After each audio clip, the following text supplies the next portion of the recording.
하나님 말씀 봅니다.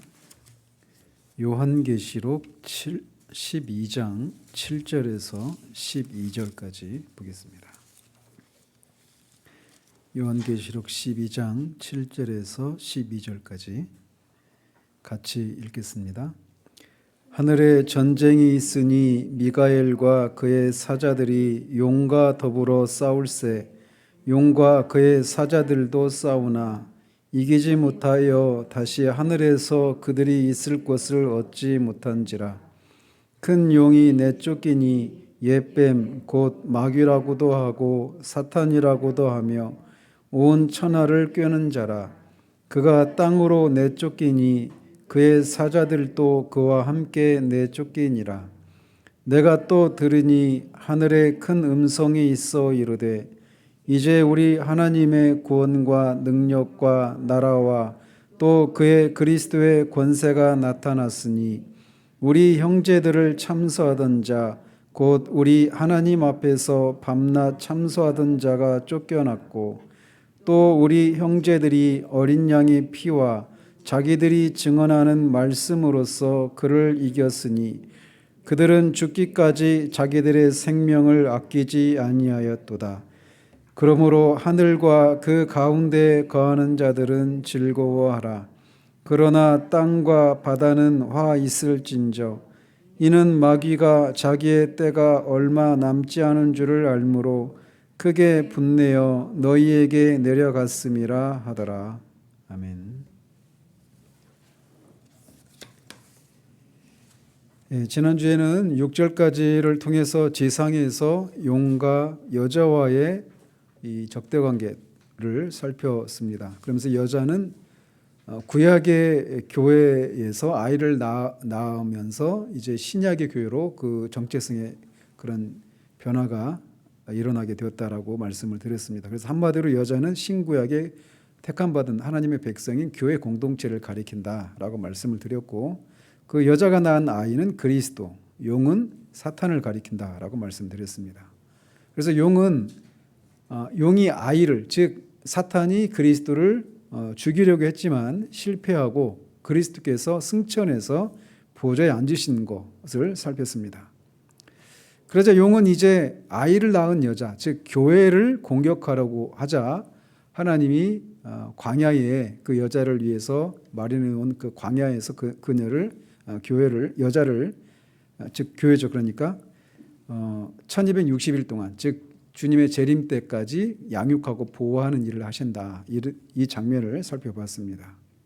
자, 오늘 본문은 하늘에서 벌어진 용과 미가엘과의 전쟁에 대해서 묘사하고 있습니다. 그래서 이 오늘 본문도 7절에서 9절까지 또 10절에서 12절 이렇게 두 부분으로 나눠서 살펴볼 수 있습니다.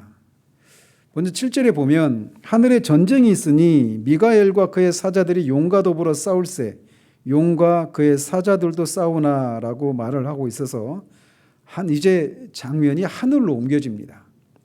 그래서 하늘에서 용과 그의 사자들 그리고 미가엘과 그의 사자들 이 두 그룹이 싸우고 있다라고 말하고 있어요. 그래서 이 7절은 앞에 5절을 확대해서 설명하고 있는 것입니다. 5절에서도 보면 용이 즉 사탄이 여자가 낳은 아들 즉 그리스도를 죽이려고 했지만 그리스도께서 승천하시고 보좌에 앉으셨잖아요. 그래서 만왕의 왕이 되시는 만왕의 왕으로 등극하셨는데 그것이 어떤 결과로 이어지느냐 7절 이하에서 설명하고 있는 하늘에서 용과 그의 사자들이 쫓기는 그런 일로 이어진다라고 하는 것을 말해주고 있는 겁니다. 여기서 미가엘은 천사장입니다. 그리고 그의 사자들은 선한 천사들을 가리키고 용은 사탄을 용의 사자들은 타락한 천사들을 가리킵니다. 그리고 하늘에서 이렇게 미가엘과 용과의 전쟁이 있다라고 한 이것은 구약의 다니엘서 10장을 배경으로 하고 있습니다. 제가 성경 구절 나눠드렸죠. 그 10절을 보시면 10장의 1절에서 3절까지 보면 다니엘이 바사는 페르시아를 가리키는 겁니다. 이 바사 왕 고레스 왕 3년에 큰 전쟁에 대한 환상을 받습니다. 그리고 그 큰 전쟁을 인해서 새 이래 동안, 즉 3주 동안 금식 기도를 하는 장면이 나와요. 그리고 4절에서 9절까지 보면은 그가 히뜨겔 강에 있을 때 또 다른 환상을 보는데, 여기에서 그가 본 그 존재에 대한 묘사가 4절에서 9절까지 이어지고 있는데, 여기서 묘사되고 있는 인물은 앞에 우리가 계시록 1장에서 살펴본 부활하신 그리스도를 묘사하는 것과 거의 일치를 합니다.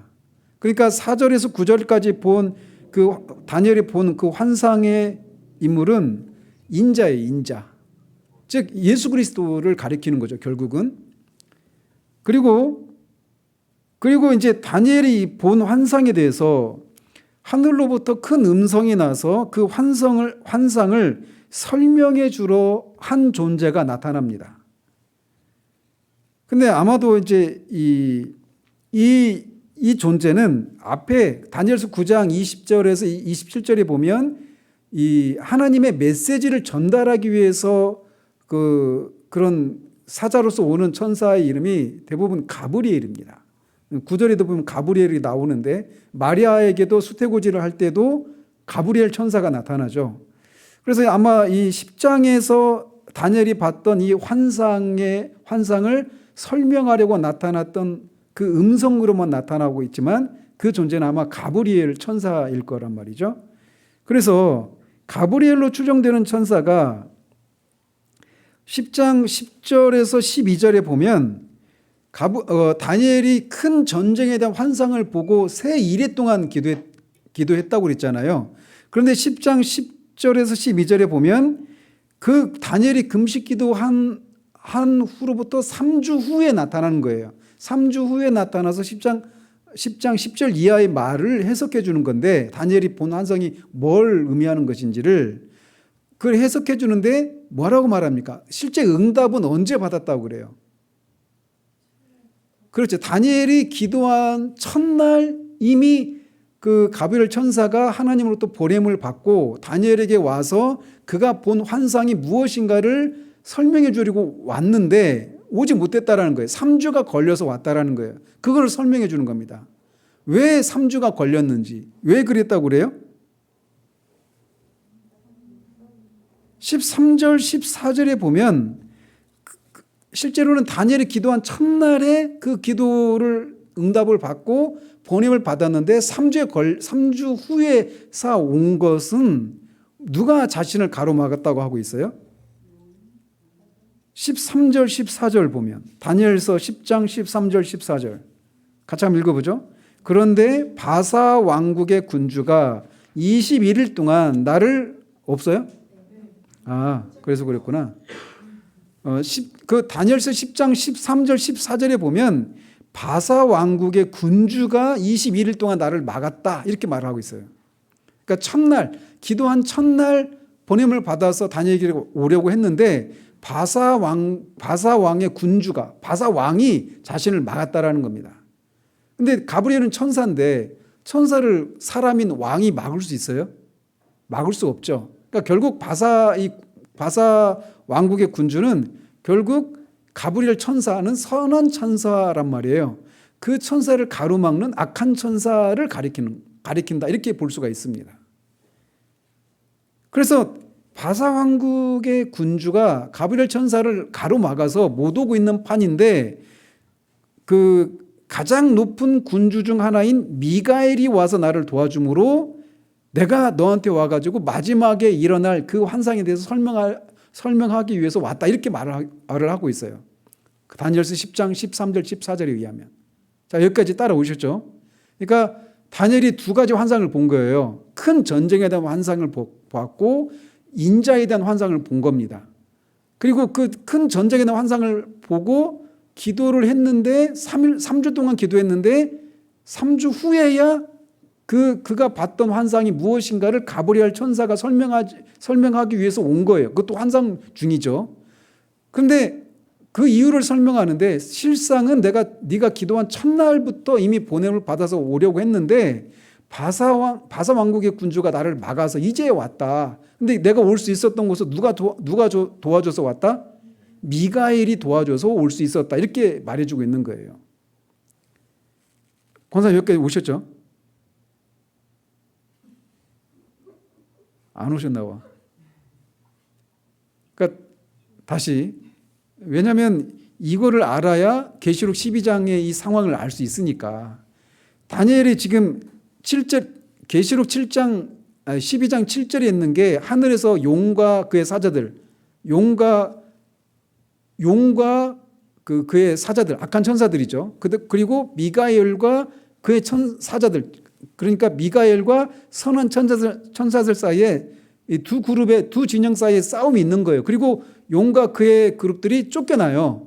근데 이 배경이 다니엘서 10장을 배경을 하고 있다고요. 근데 그 미가엘이 용을 쫓아냈잖아요. 근데 미가엘이라고 하는 존재가 다니엘서 10장에 등장한다고요. 그 배경을 설명해 드리는 거예요. 그래서 미가엘이 어떻게 나오느냐? 다니엘서 10장에 가보면 다니엘이 두 가지 환상을 봐요. 하나는 큰 전쟁에 대한 환상을 보고, 그 다음에 인자에 관한 환상을 봅니다. 그리고 큰 전쟁에 대한 환상을 보았을 때 그가 3주에 걸쳐서 금식 기도를 해요. 그리고 3주가 됐을 때 가브리엘 천사가 와서 다니엘이 본 환상이 무엇인가를 설명해 주는 겁니다. 여기까지 오셨죠? 자, 그랬는데 설명하기를 다니엘이 큰 전쟁에 대한 환상을 보고 실제로 기도한 것은 3주지만 다니엘이 기도한 첫날부터 이미 가브리엘 천사가 와서 설명해 주려고 했다라는 거예요. 근데 그게 이루어지지 않았어요. 왜? 누가 방해해서?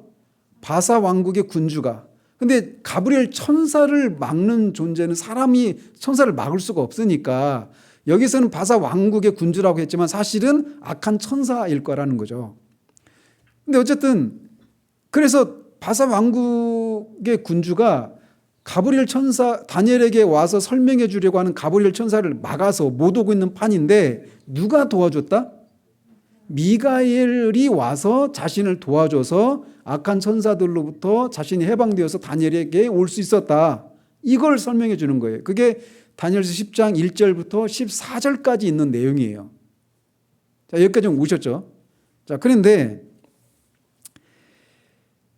그리고 나서 그 다니엘서 10장 20절 21절에 보면 이렇게 되어 있어요. 그건 있나요? 같이 한번 읽어보죠. 그가 이르되 내가 어찌하여 내게 왔는지 내가 아느냐. 이제 내가 돌아가서 바사 군주와 싸우려니와 내가 나간 후에는 헬라의 군주가 이를 것이라. 오직 내가 먼저 진리의 글에 기록된 것으로 내게 보이리라. 나를 도와서 그들을 대항할 자는 너희의 군주 미가엘 뿐이니라. 자, 여기서 그가 이르되라고 할 때 그는 누구냐면 읽진 않았지만 앞에 18절에 보면 사람의 모양 같은 것 하나가 나를 만지며 나를 강건하게 하여 라고 시작하면서 그 존재가 누굽니까? 결국 그러니까 인자죠. 인자. 그래서 결국은 예수 그리스도를 가리키는 건데 그 인자가 그 10장 20절 21절 다니엘서 10장 20절 21절 이 내용을 얘기하고 있는 거예요. 다니엘서 10장 20절 21절에서 말하고 있는 게 뭐예요?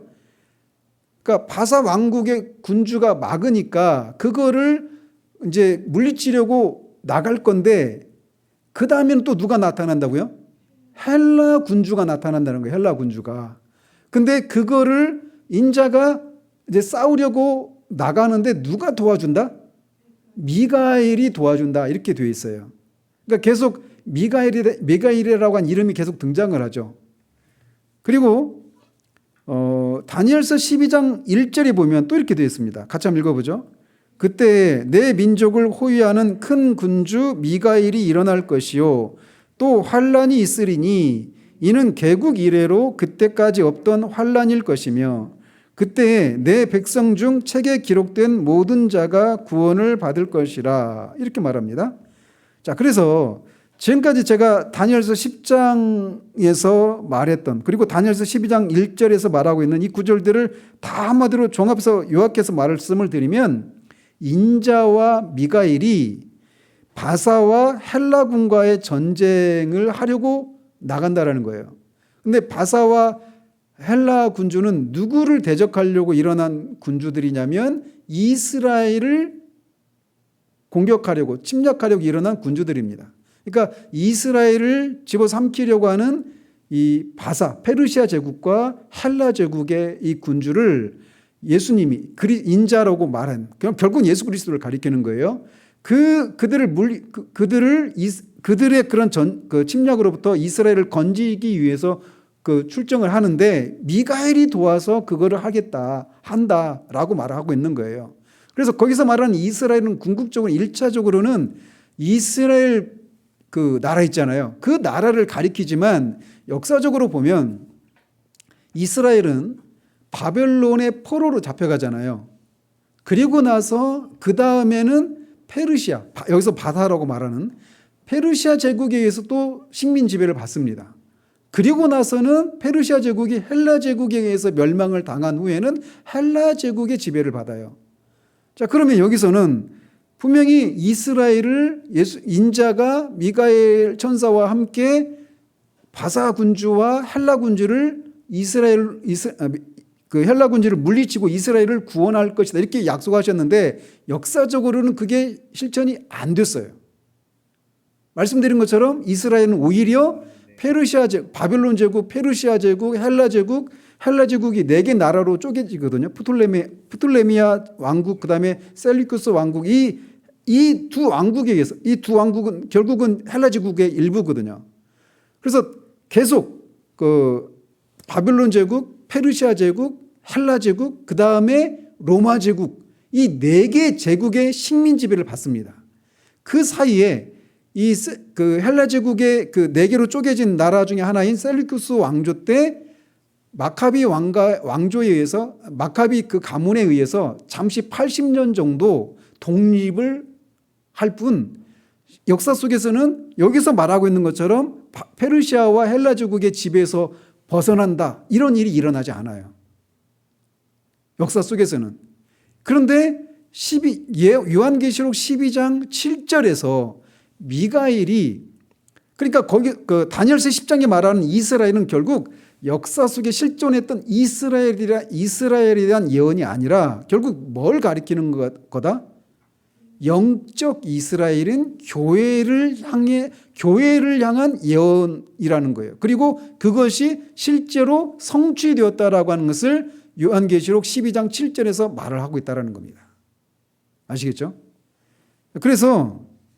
그런데 이렇게 사도 요한은 이런 그 역사 속에서 일어난 그런 이스라엘 주변에 일어난 그런 실제적인 역사를 가지고 종말론적으로 그 역사가 성취되었다라고 하는 것을 말해주고 있는 거예요. 그 다니엘서 10장 20절, 21절에서 말하고 있는. 그러면서 다니엘서에서는 그 미가엘이 싸우는 대적이 누구였어요? 바사 제국과 바사 군주와 헬라 군주였잖아요. 근데 요한계시록에서는 누구예요, 이제? 용과 그의 사자들로 바뀌는 겁니다.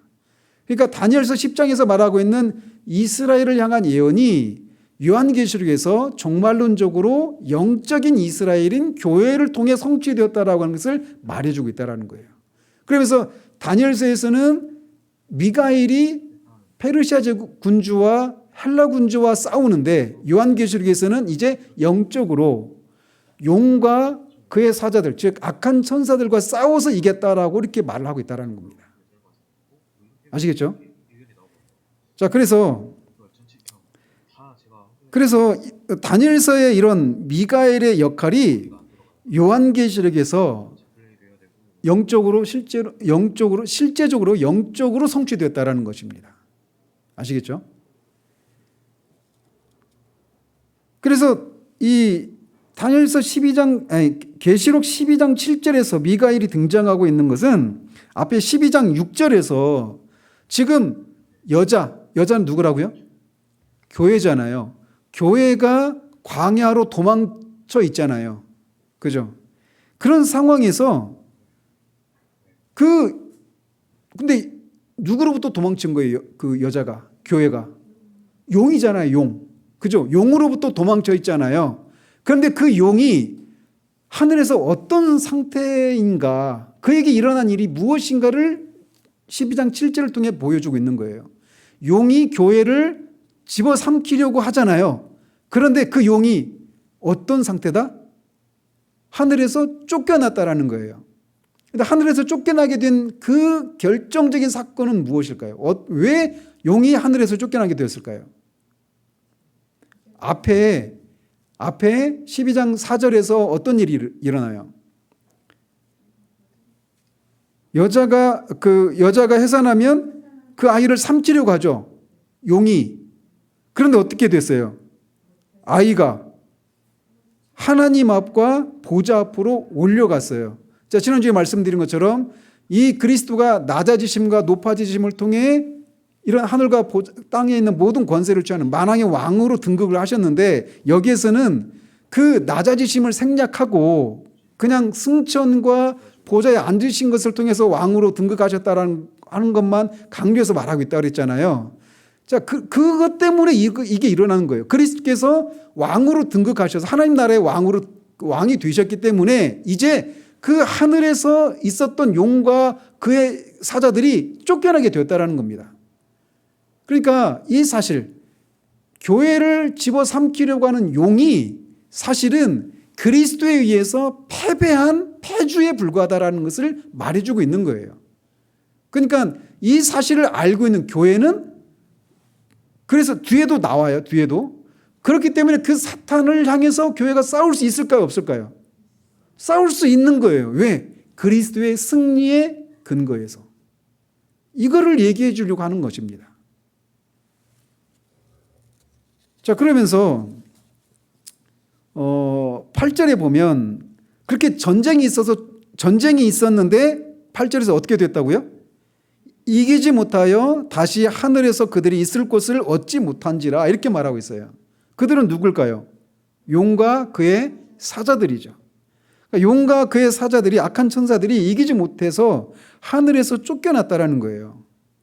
근데 여기서도 마찬가지로 그냥 어떤 과정을 통해 쫓겨났는지 이런 설명 없이 그냥 쫓겨났다라고만 결과만 얘기해 주고 있는 거죠.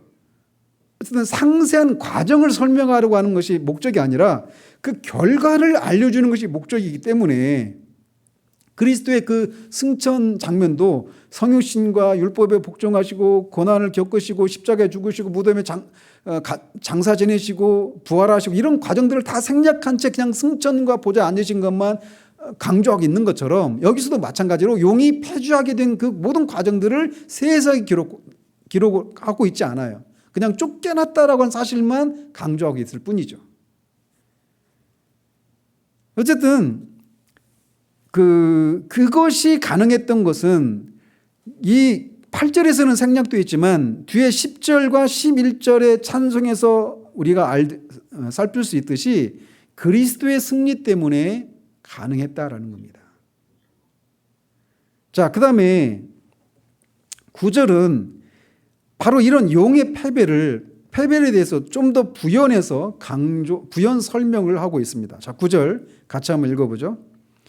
큰 용이 내쫓기니 옛뱀 곧 마귀라고도 하고 사탄이라고도 하며 온 천하를 꿰는 자라. 그가 땅으로 내쫓기니 그의 사자들도 그와 함께 내쫓기니라. 자, 여기서 큰 용이 내쫓겼다 이렇게 말하고 있어요. 그러면 어디서부터 쫓긴 거예요? 용이 하늘로부터 쫓긴 거죠. 어디로? 땅으로. 그러니까 용과 그의 사자들, 즉 악한 천사들은 그 전에 땅으로 내쫓기기 전에는 어디 있었다라는 거예요? 하늘에 있었다라는 겁니다. 하늘에 있었는데 그들이 쫓겼다라는 거예요. 그러면 하늘에 있으면서 그들이 그냥 가만히 있었느냐? 아니죠. 무엇인가 했겠죠. 뭘 했을까요?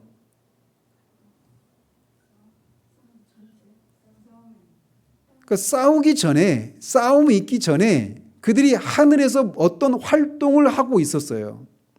그래서 성경에 그 어떤 활동을 하고 있었는가가 많이 상세하게 나오지는 않습니다. 근데 몇 개 구절을 보면 그들이 이렇게 그리스도의 부활 승천을, 십자가의 죽으심과 부활과 승천을 통해서 승리하셨을 때 그들이 완전히 그 패배했잖아요. 결정적인 패배를 했잖아요. 그리고 이 사탄이 이제 사탄 하나가 무너지기 시작했어요.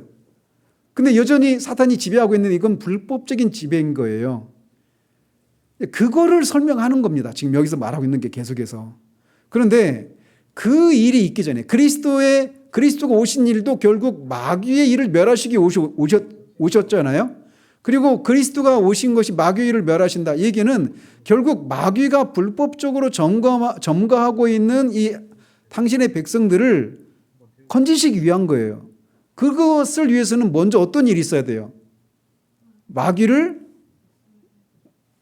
부시는, 그렇지, 마귀 강한 자를 결박하는 일이 먼저 있어야 그가 소유하고 있었던 세간을 뺏을 수 있는 거예요. 그가 소유하고 있는 세간은 결국 하나님의 백성들을 가리키는 겁니다. 그래서 그 일을 위해서 예수님이 오셨는데 그 일이 있기 전에 사탄이 하늘에서 어떤 활동을 했다라고 성경 여기저기서 말을 하고 있어요. 그런데 이 오늘 본문에서도 사탄이 하늘에서 무슨 일을 하고 있었는가를 말해주고 있는 구절이 있어요. 한번 찾아보십시오. 기도한다고요? 여기에서 있는 걸 보면 10절에 뭐라고 되어 있습니까? 10절에 우리 형제들을 참소하던 자 이렇게 말하고 있어요. 참소하던 자, 곧 우리 하나님 앞에서 밤낮 참소하던 자 이렇게 말을 하고 있단 말이에요. 그러니까 사탄이 하늘에서 하고 있었던 일들이 뭐라고요? 참소하는 일이었어요. 참소가 뭡니까? 그러니까 참소는 거짓된 고소예요. 거짓된 고발이에요. 그러니까 거짓된 고발이라고 하면 그러니까 거짓 증거를 가지고 고발하기 때문에 거짓된 증거라 이렇게 말하는 게 아닙니다. 어떤 의미인지는 제 설명을 드릴게요. 사탄이 하는 일이 무엇이냐면 참소하는 일이에요. 제가 이랬대요 저랬대요 막 꼰지르는 거예요. 그런데 그게 왜 거짓된 고소냐? 이 근거를 말씀을 드릴 거예요.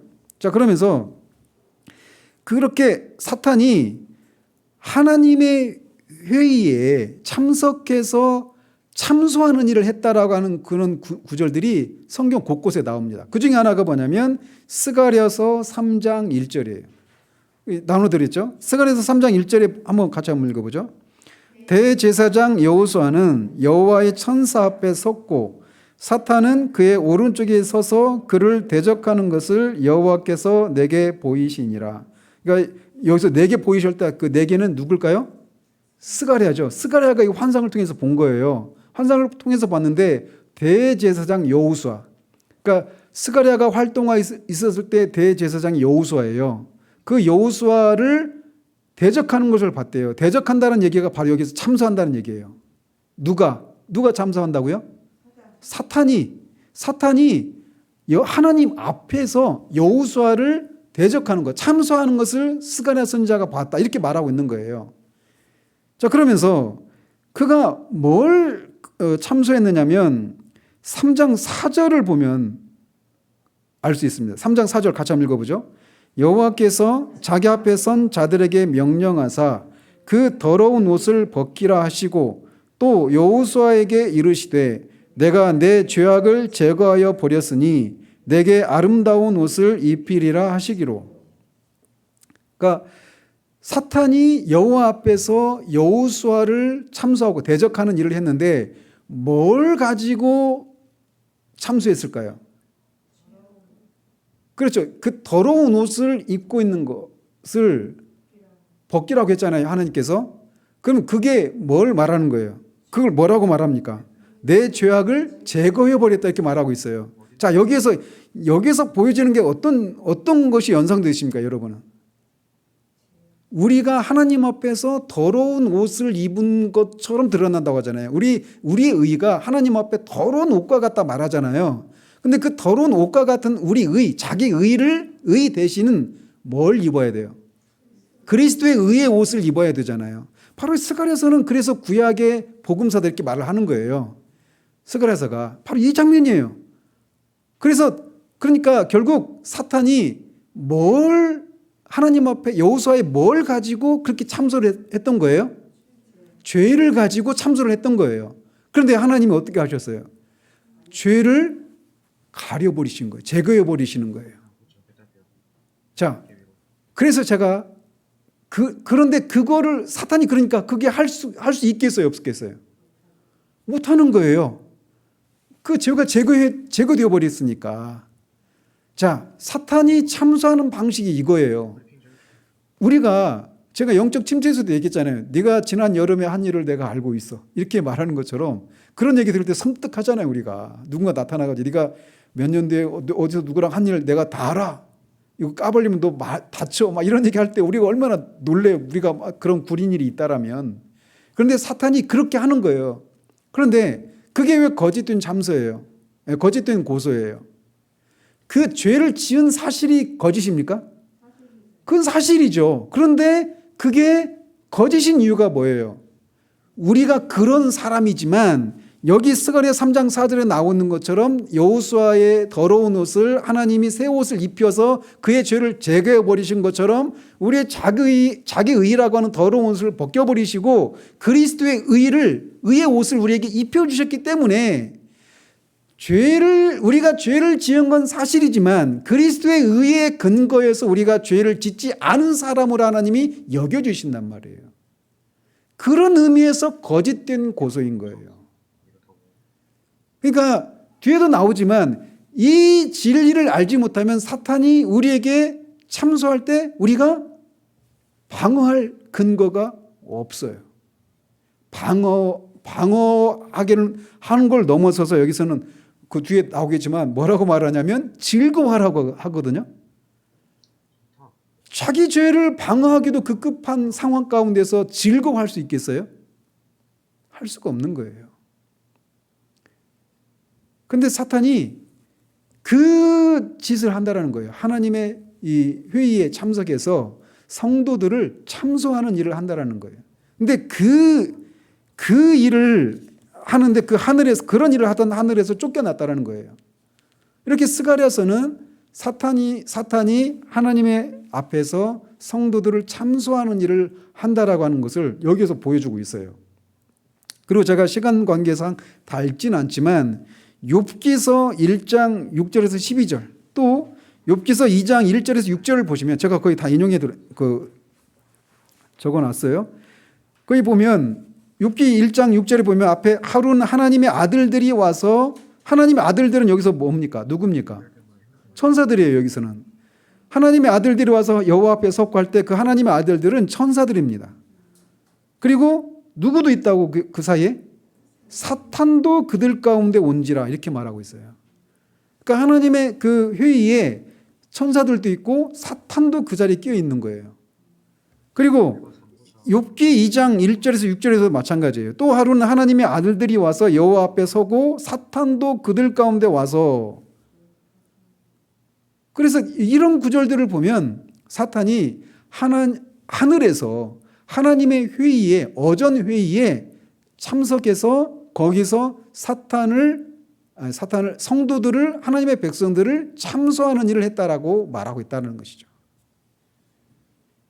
그런데 그런 일을 해왔는데 예수 그리스도의 성육신과 십자가의 죽으심과 부활과 승천을 통해서 이룬 그 승리에 의해서 사탄이 그 일을 할 수 있는 그 활동이 중지될 수밖에 없었다라는 거예요. 쫓겨났으니까 이제.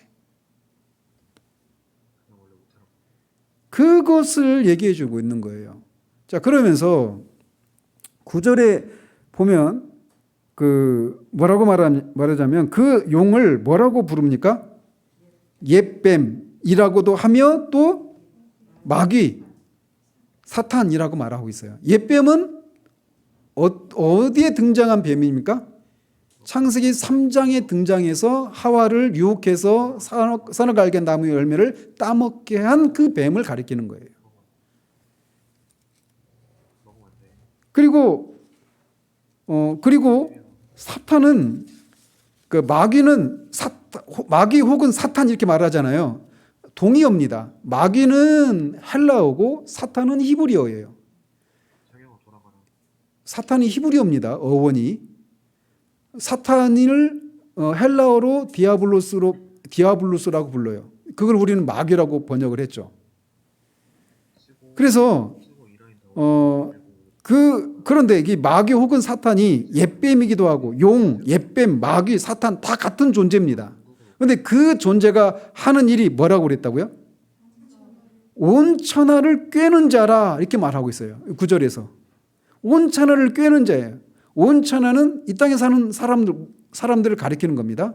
그리고 꿰다라고 하는 것은 미혹하다라는 거예요. 속인다라는 겁니다. 그래서 사람들을 속여서 잘못된 길로 가게 하는 일을 하는 존재가 마귀 사탄이라는 거예요.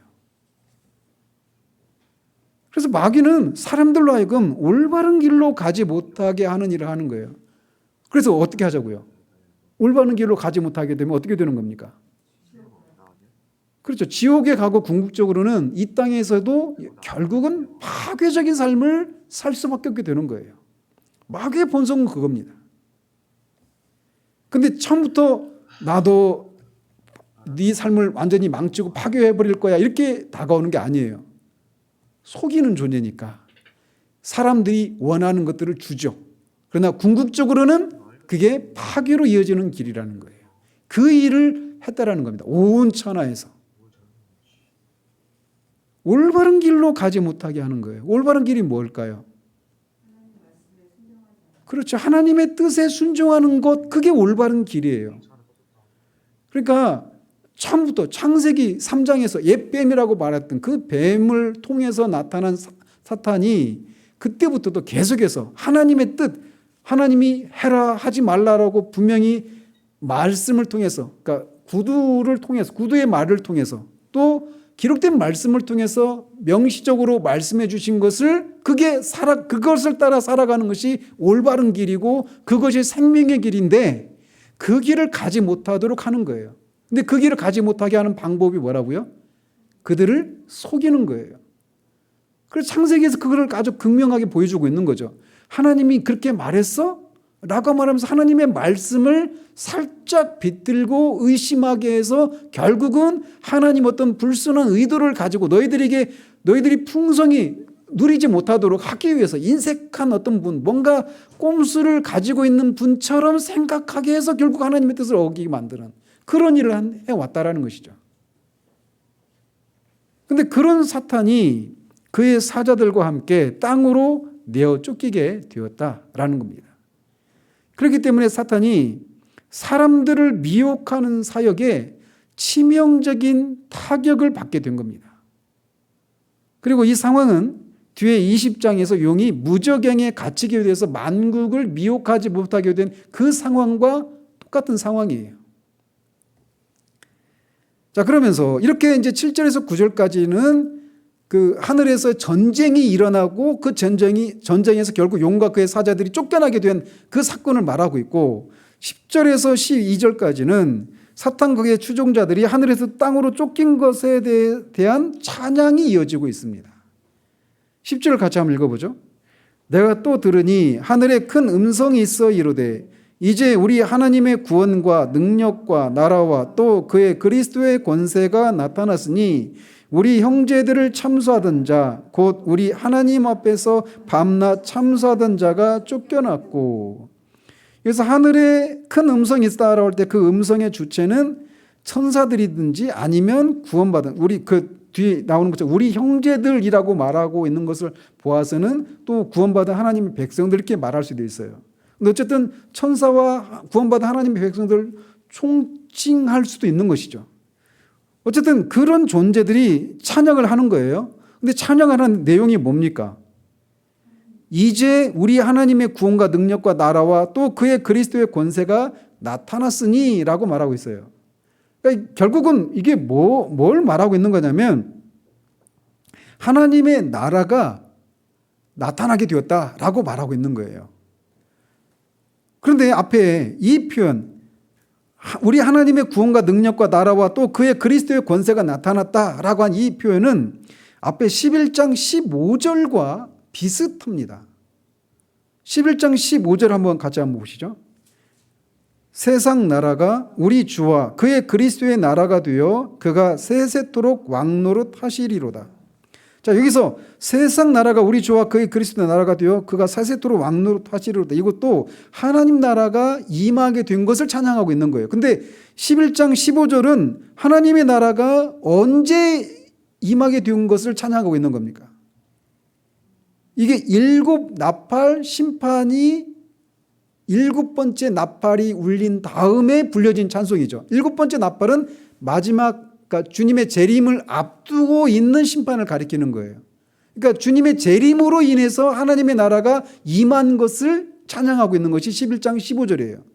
그런데 12장 10절은 이제 우리 하나님의 구원과 능력과 그것도 결국 하나님의 나라가 임하게 된 것을 찬양하고 있는 건데, 이 12장 10절과 11장 15절이 똑같이 하나님의 나라가 임한 것을 찬양하고 있는 것은 똑같아요.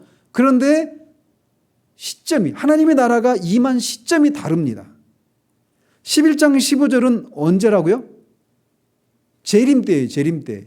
근데 12장 10절은 예수 그리스도가 언제 이 찬양을 하고 있는 거예요. 지금 그리스도가 초림하셨다가, 처음에 초림하셨다가 그 구원 사역을 이루시고 승천하셔서 보좌에 앉으신 후의 일이에요. 그러니까 초림 때죠. 그래, 그리스도가 초림하시면서 주님이 이 땅에 오시면서 하나님 나라는 임하기 시작했어요. 그리고 그 하나님 나라가 임하기 시작했지만 승리는 어디에서 이루어졌어요? 십자가에서 이루어진 거예요. 십자가에서 이루어졌어요. 그런데 완성은 언제 이루어집니까? 재림 때에서. 재림 때 완성이 되는 거예요. 하나님 나라가 주님의 오심을 통해서 시작이 되어서 십자가 사건을 통해서 결정적인 승리를 이루셨어요. 그래서 하나님 나라가 이미 이 땅에 임했습니다.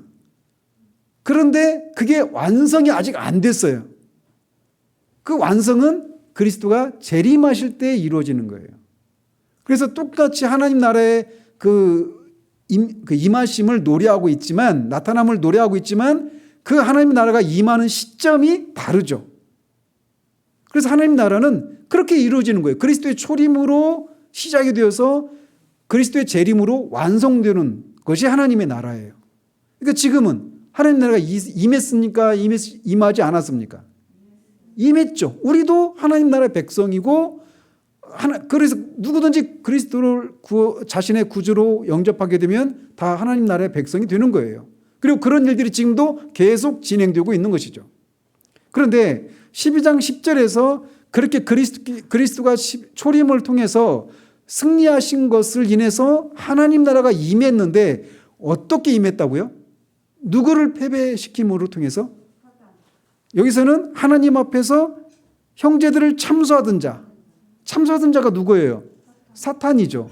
근데 사탄이 언제 참소한다라고 말하고 있습니까? 밤낮. 그러니까 지속적으로 그 일을 하고 있다라는 거예요. 근데 그런 사탄이 쫓겨났다는 거예요. 그리고 쫓겨났는데 그게 어떻게 가능했다? 그리스도가 십자가에서 승리하신 것을 인해서 가능하게 되었다. 이렇게 말하고 있는 거예요. 자, 그러면서 10절에서는 사탄이 하늘에서 쫓겨나게 된 결정적인 이유는 그리스도의 승리 때문이다. 이렇게 말하고 있는데 11절에서는 또 다른 측면에서 말을 하고 있어요. 11절 한번 같이 읽어보죠. 또 우리 형제들이 어린 양의 피와 자기들이 증언하는 말씀으로써 그를 이겼으니 그들은 죽기까지 자기들의 생명을 아끼지 아니하였도다. 자, 여기서는 누구를 이겼다고 말하고 있어요?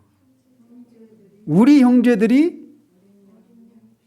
그러니까 누가 누구를 이겼다고 말하고 있어요? 그것만 말해요. 우리 형제들이, 주어는 우리 형제들이죠.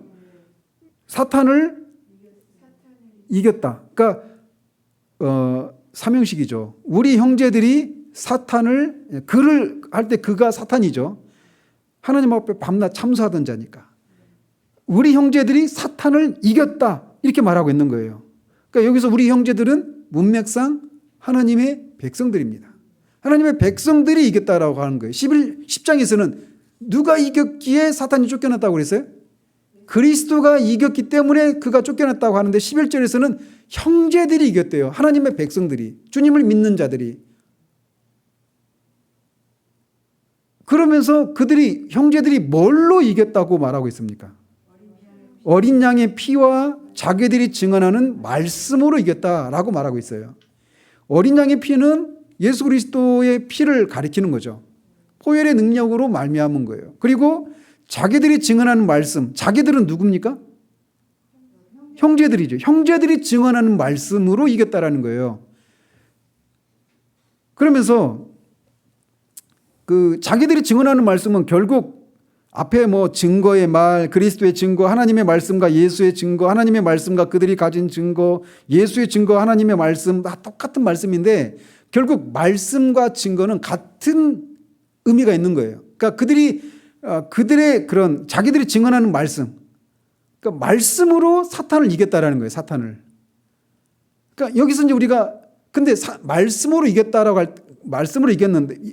말하고 또 하나는 어린 양의 피로 이겼다고 말하고 있어요. 이게 서로 별개일까요?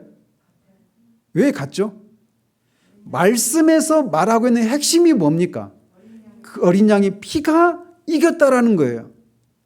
어린 양의 피가 이겼다라고 하는 것이 말씀의 핵심이에요. 그러니까 그들의 증거하는 말씀을 이겼다는 얘기는 그 말씀에서 증거하고 있는 어린 양의 피로 이겼다라고 하는 것과 일맥상통하는 거예요. 요한계시록의 핵심도 바로 그거죠. 어린 양이 다윗의 뿌리에서 나신 어린 양이 이겼다라는 겁니다. 그렇기 때문에 그 어린 양을 따르는 자들도 이긴다. 이게 요한계시록의 핵심적인 내용이에요. 그러니까 여기서도 11절에서는 이 11절만 단독적으로 보면 사탄을 이긴 것이 하나님의 백성들이 그들의 말씀으로 이겼다 이렇게 말하고 있는 거잖아요. 말씀에 기록된 어린 양의 피에 대한 그 말씀을 믿음으로 그 말씀을 적용하는 것을 통해서 이긴다 이렇게 말하고 있어서 마치 사탄을 이긴 것이 그리스도와는 상관이 없는 것처럼 말해지지만 사실은 그 말씀이 말하고 있는 게 그리스도가 이기셨다라고 하는 것을 말하고 있기 때문에 그의 어린 양을 따르는 그 형제들, 우리 형제들이라고 말했던 하나님의 백성들이 사탄을 이길 수 있는 힘의 근거도 결국은 누구다? 그리스도다라는 거예요. 그리스도의 승리 때문에 이제 그리스도를 따르는 자들도 사탄을 이길 수 있게 된 거라는 거죠. 그렇기 때문에 성경은 사탄을 대적하라고 말해요. 왜? 우리 힘으로는 가능하지 않은 일이지만 그리스도께서 사탄을 이기셨기 때문에 우리가 이제 그리스도의 승리에 동참할 수 있게 되었다라는 것을 말해주고 있다는 것이죠. 그런데 그들이 죽기까지 자기들의 생명을 아끼지 아니하였다 이렇게 말하고 있어서 이 당시 초대교회 상황이 예수님의 말씀을 인해서 순교를 당하기도 하고 이런저런 핍박을 받고 있는 상황을 이런 식으로 말을 해주고 있는 거예요. 즉 하나님의 말씀을 증거하고 굳게 붙들게 될 때 필연적으로 죽음을 각오하지 않을 수 없는 그런 상황 가운데 살고 있었단 말이에요. 그런데 그런 상황인데도 그들이 끝까지 그 말씀을 저버리지 않고 지켰다라는 것이죠. 그럼 우리도 승리의 비결이 바로 거기에 있는 거예요. 말씀을 지키는 겁니다. 그래서 이런 자세가 사탄이 어떤 참소를 해도 이길 수 있다라는 거예요. 그래서 앞에서도 초반에 말씀드렸잖아요. 분명히 사탄이 우리에게 어떤 과거에 지었던 어떤 특정한 죄를 생각나게 한다든지 현재 우리의 어떤 상황들, 미래에 대한 불확실함들, 영적 침체에서 말하고 있는 그런 다양한 이유들이 있잖아요.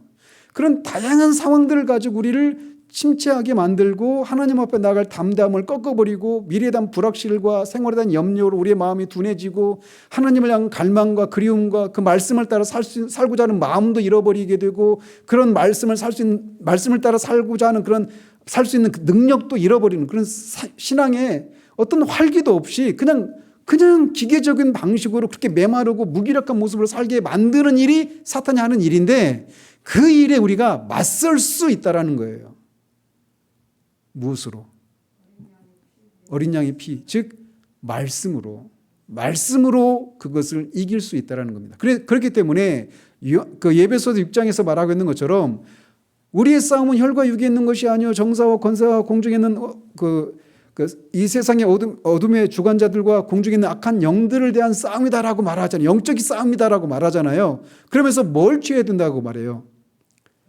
하나님의 전신갑주를 취하라고 말하고 있어요.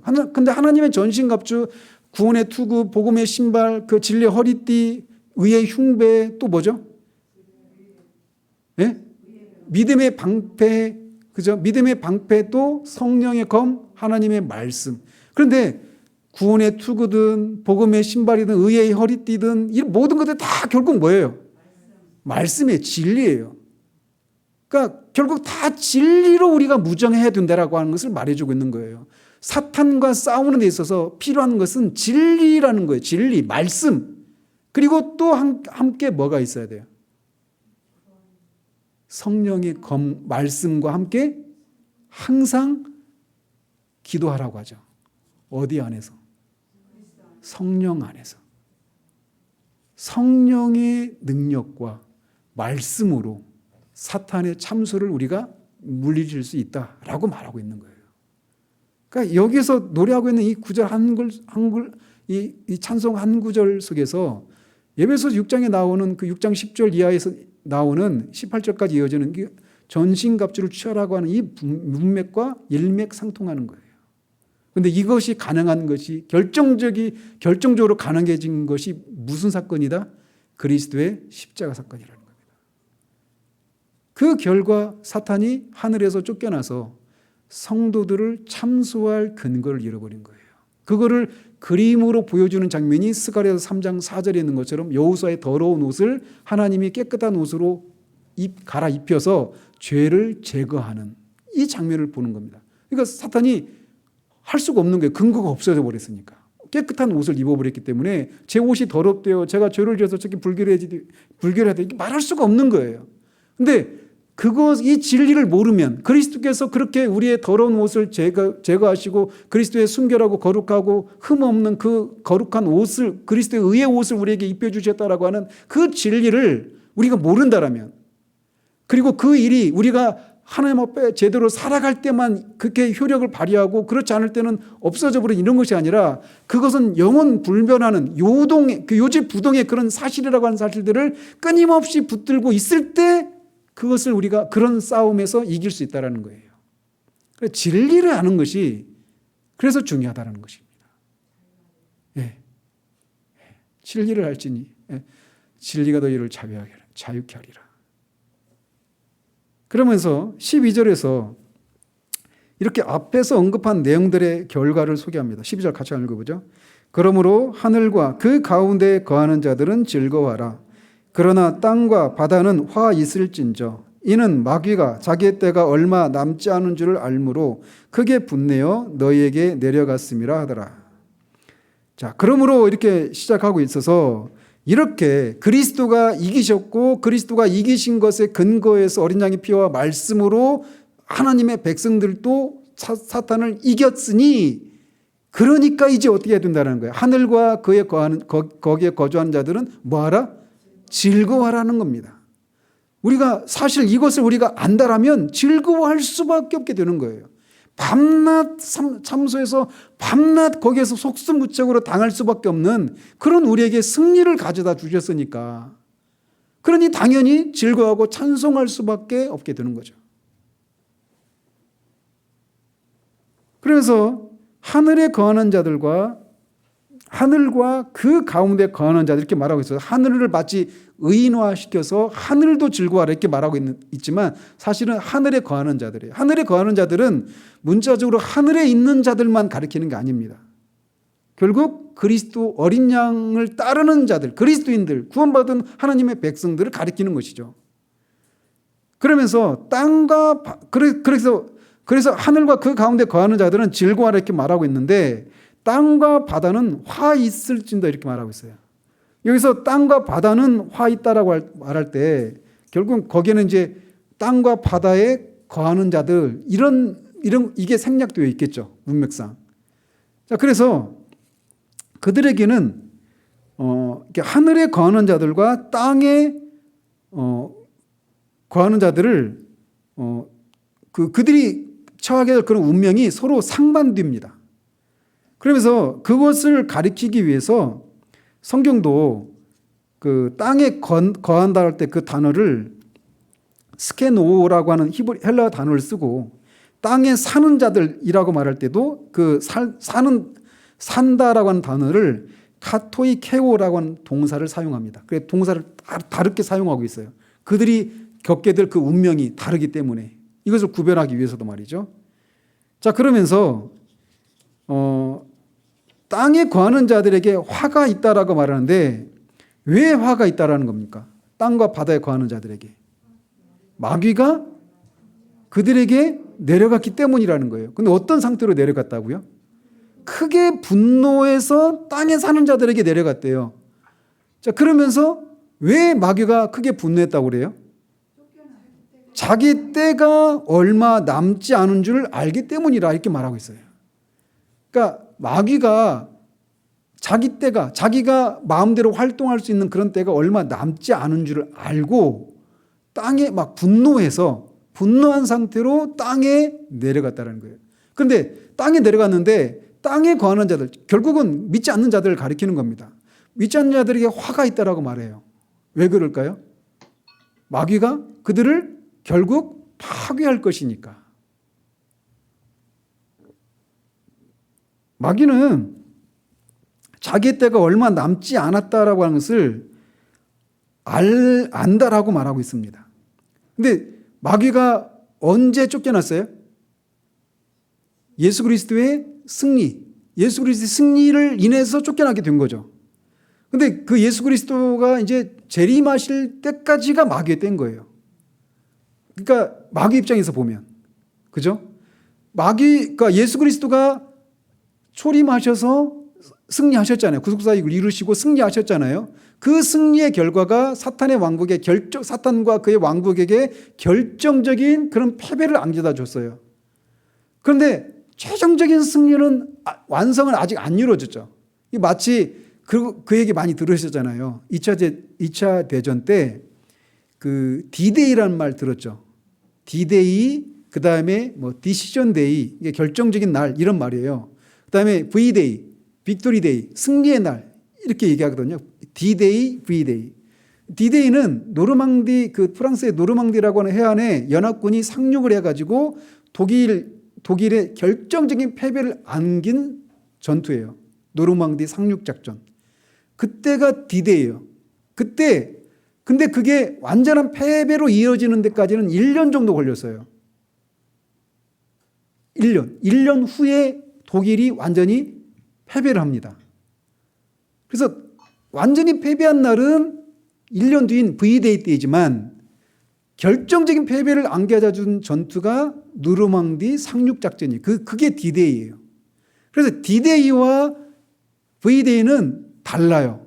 그렇지만 결정적인 승리를 그러니까 D-Day 때 승리를 했기 때문에, 결정적인 승리를 했기 때문에 최종적인 그 승리는 분명히 필연적으로 오게 됐단 말이에요.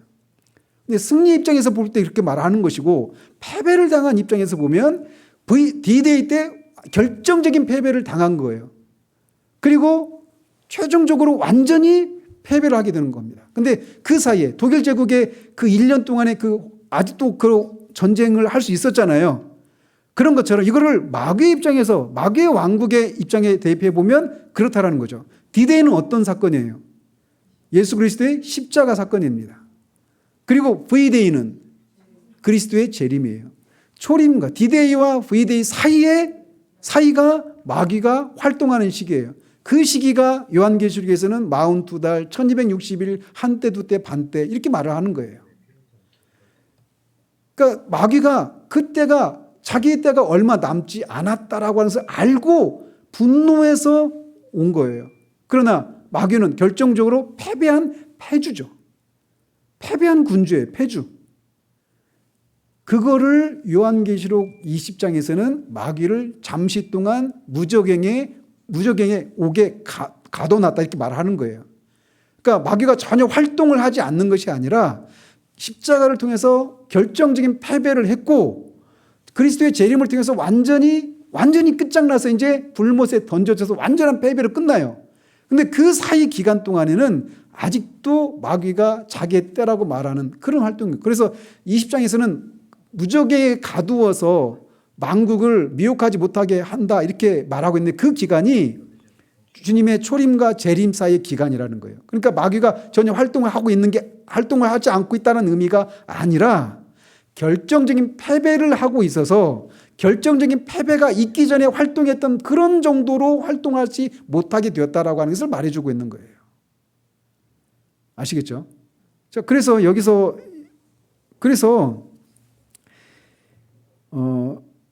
지금 그것을 찬송하고 있는 것입니다. 마귀는 그것을 안 거예요. 자기 때가 얼마 남지 않았다는 것을 알고 분노하는 겁니다. 그리고 땅에 내려가서 땅에 사는 자들에게 화라고 말하는데 그가 땅에 내려가서 뭐 하냐 하면 땅에 사는 자들을 파괴시키고 멸망에 이르도록 하는 일을 하는 거예요. 그게 마귀의 본성입니다. 조폭들도 자기 식구는 챙기잖아요. 그죠? 근데 마귀는 자기 식구들도 파괴하고 멸망에 이르게 만드는 거예요. 대표적인 장면이 있다면 귀신 들린 사람들 보십시오. 귀신에게 완전히 사로잡힌 사람들. 그 사람들은 막 정말 처참하잖아요. 잠도 제대로 못 자고 막 완전히 미친 사람이잖아요. 근데 그런 사람이 그거 보면 막 불쌍하고 혀를 끌끌 차고 그렇게 하면서 좀 막 이렇게 좀 봐주고 그러는데 마귀에게는 그게 없어요. 그게 마귀의 본성이에요. 마귀는 본질적으로 자기에게 속한 자들을 도적질하고 죽이고 착취하고 괴롭히고 파괴하는 그런 성질을 가진 존재예요. 그래서 디아블로스에게 파괴자라는 뜻이거든요. 헬라어로. 그래서 그렇게 말을 하는 겁니다. 그러니까 사탄이라고 하는 단어가 히브리어예요.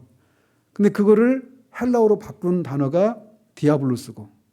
근데 사탄은 참소하는 자예요. 속이는 자예요. 미혹하는 자예요. 근데 미혹의 결과가 파괴이기 때문에 파괴자 이렇게 바꾸는 겁니다. 이름을. 속인 결과는 결국 파괴하는 것이기 때문에. 예수님과는 완전히 반대되죠. 예수님은 자신의 양떼들을 생명을 얻게 하고 들어오며 나가면서 어떻게 한다고요? 풍성하게 하기 위해서 오셨어요.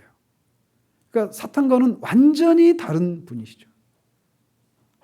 막 감사가 찬양이 밀려오는데 우리가 다 사탄에게 속아서 사탄의 종로로 됐던 사람들 아니에요. 그런데 예수 그리스도를 믿고 죄의 사함을 받고 사탄이 더 이상 우리를 참소하지 못하도록 하시는 그런 그리스도의 의의 옷을 입히시고 우리로 하여금 사탄을 대적할 수 있게 될 뿐만 아니라 그리스도를 인해서 생명의 꼴을 오며가며 풍성히 누릴 수 있는 한 번밖에 없는 삶을 살아가는데 제대로 된 삶이 무엇인가를 알고 누리며 살 수 있도록 그 생명의 길을 우리에게 열어놓으신 분이 예수 그리스도인 거예요. 그러니 하늘과 그 안에 거주하는 자들이 즐거워할 수밖에 없는 겁니다.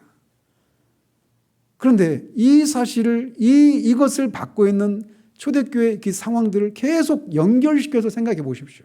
그들은 지금 패배한 것처럼 보이고 그냥 완전히 마귀에게 그냥 죽잖아요. 순교당하기도 하고 경제적으로 어려움을 겪기도 하고 극한 가난 가운데 극한 환난 가운데 있단 말이에요. 그런데 겉으로 보여지는 모습은 그런 모습이고 그래서 패배한 것 오히려 자신들이 패배한 것처럼 보이는데 그렇지 않다라는 겁니다.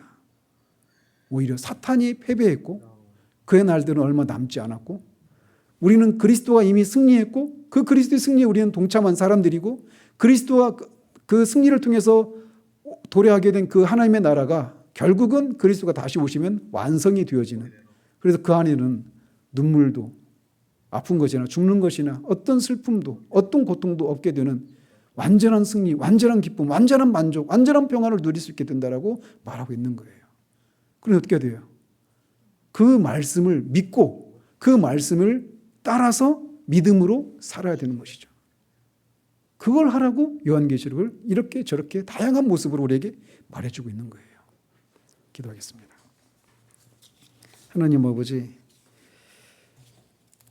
오늘은 하늘에서 있은 용과 미카엘의 그 전쟁에 대해서 그리고 그 결과에 대해서 살펴봤습니다.